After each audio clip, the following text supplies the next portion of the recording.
তো বন্ধুরা, আবারও চলে এসেছি রিঙ্কির পাকশালায় একটি নতুন ঘরোয়া রান্না নিয়ে।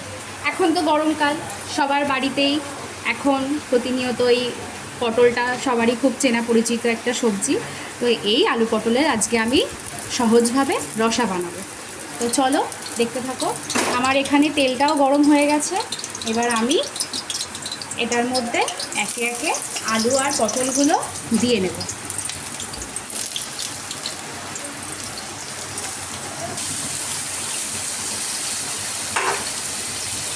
তো এবার এটার মধ্যে আমি অল্প পরিমাণ নুন দিয়ে দেবো, জাস্ট এটা ভাজার জন্য। আমি প্রথমে এই আলু পটলটাকে হাই ফ্লেমে ভালো করে ভেজে নেব। তো আমার এই আলু পটলটা ভাজা হয়ে গেছে। এবার এটাকে আমি একটা পাত্রে তুলে নেব।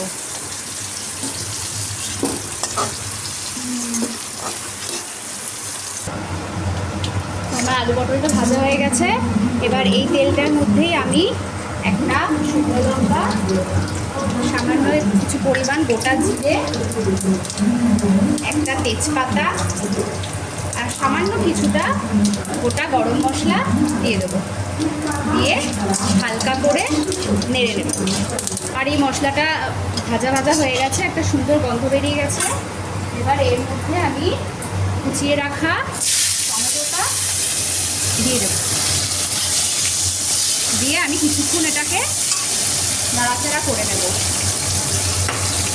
আর এটার মধ্যে আমি পরিমাণ মতো নুন দিয়ে দেবো। তোমরা তোমাদের স্বাদ মতো অনুযায়ী নুন দেবে।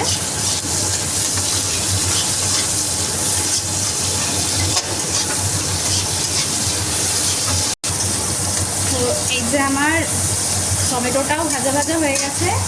এবার এটার মধ্যে যে আমি এই আদা আর কাঁচা লঙ্কাটা পেস্ট করে রেখেছি সেটাই দিয়ে দেব। দিয়ে একটু নাড়াচাড়া করে নেব।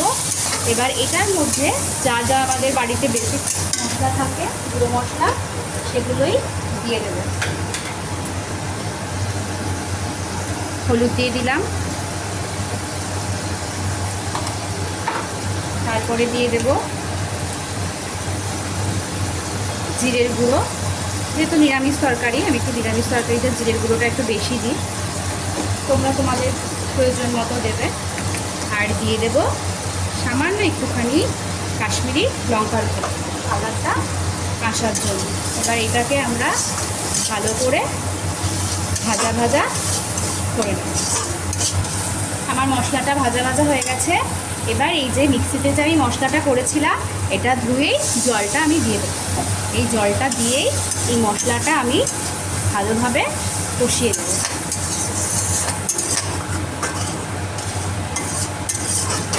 এবার এটাকে হাই ফ্লেমে ফুটবো।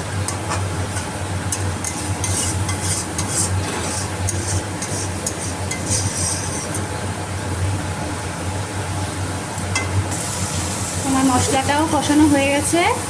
এবার এর মধ্যে যে আমি আলু পটলটা ভেজে রেখেছিলাম সবটাই দিয়ে দেবো। দিয়ে এবার এই মশলাটার সাথে আলু পটলটাকেও কিছুক্ষণ ভালো করে কষিয়ে নেব।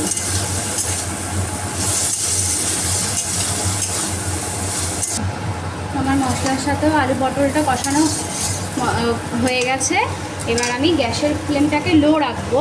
লো রেখে এই যে আমি মিক্সির বাটিতেই অল্প পরিমাণ দই ফেটিয়ে নিয়েছি। আর যখনই কোনো রান্নাতে দই দেবে তখনই এটা খেয়াল রাখবে যে গ্যাসের ফ্লেমটা যেন একদম কমানো থাকে, কারণ বাড়িয়ে দিয়ে যদি দই দেওয়া হয় তাহলে দইটা ফেটে যায়। তাই সবসময় গ্যাসের ফ্লেমটাকে লো রেখে দইটা দেবে। এবার এটা দইয়ের সাথে আমি আলু পটলটাকে ভালো করে কষিয়ে নেব। আমার এটা ভালোভাবে কষানো হয়ে গেছে, সুন্দরভাবে তেল ছেড়ে দিয়েছে। এবার এটার মধ্যে আমি গরম জল দিয়ে দেবো। আমি রান্নাতে গরম জলটাই ব্যবহার করি যাতে তরকারিটা তাড়াতাড়ি হয়ে যায়। বেশি জল দেবো না, অল্প জল দেবো, কারণ যেহেতু এটা রসা বানাচ্ছি তাই। এবার এই জলটা দিয়ে কিছুক্ষণ আমি এটা ফুটতে দেবো। ফুটে গেলেই আমাদের আলু পটলের রসা রেডি।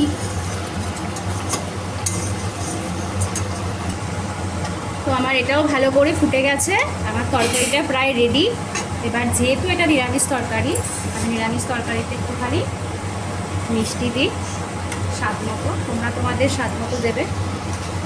দিয়ে হয়ে গেছে আমার তরকারিটা, আর 1 মিনিট মতো ফুটিয়ে আমি এটা নামিয়ে নেব। তো তোমাদের কেমন লাগলো আমার এই আলু পটলের রসা রেসিপিটা? যদি ভালো লেগে থাকে তো অবশ্যই তোমরা এটা বাড়িতে বানিয়ে ট্রাই করো। আর রান্নাটা যদি খুব ভালো লেগে থাকে তাহলে অবশ্যই পাশে থেকে একটা লাইক করে দিও। তো চলো টাটা, আবার দেখা হবে নতুন কোনো রেসিপি নিয়ে।